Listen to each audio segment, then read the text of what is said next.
Guys, wow, hari ni guys aku nak cuci game guys. Cuaca panas tu guys. Kita buat keluar game dalam kotak ni dulu guys. Kita buat keluar satu-satu guys. Apa ni ada kat dalam ni guys. Okay guys, kita ada game sabit, akar, sabit, silang, GTO guys.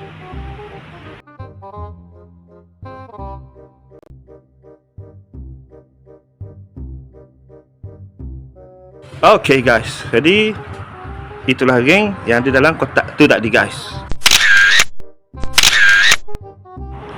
Okay guys, ni kita ada geng silang, GTO, 3 batang sabit, akar,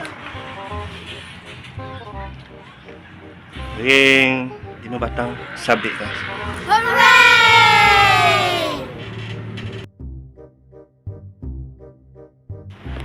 Okay guys, dah kosong tu guys. Okay, jadi sekarang kita nak keluar game ni pula guys. Start ni guys.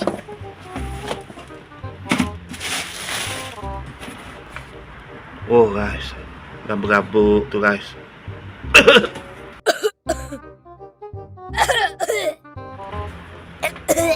Oh, game sabit. Jadi kita taruh game sabit setempat lah guys. Okay, ni kat sini pula guys. Kotak ni guys.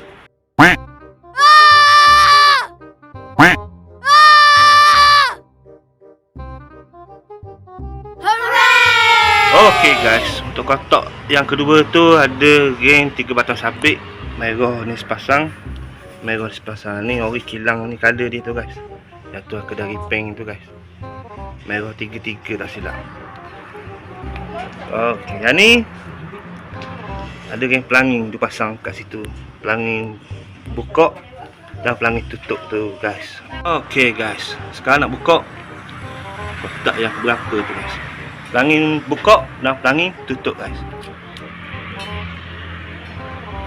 Okay, 3 batang sabit.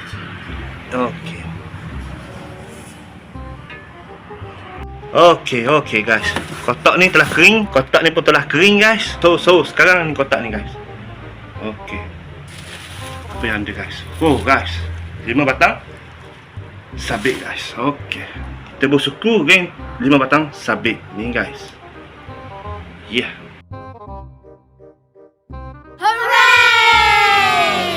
Okay guys, untuk kotak tadi tu guys, ada sepasang geng 5 batang sabit biru tu guys, dan geng 3 batang sabit ni guys. Ini red candy guys.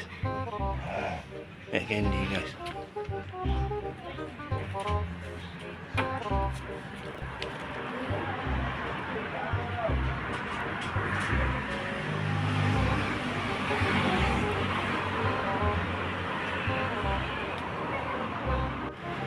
Okay guys,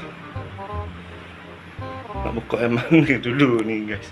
Yang tu nantilah bang. Kita ambil yang dekat-dekat dulu guys. Yang ni guys. Oh, yang ni apa tu guys? Jom kita buat keluar guys.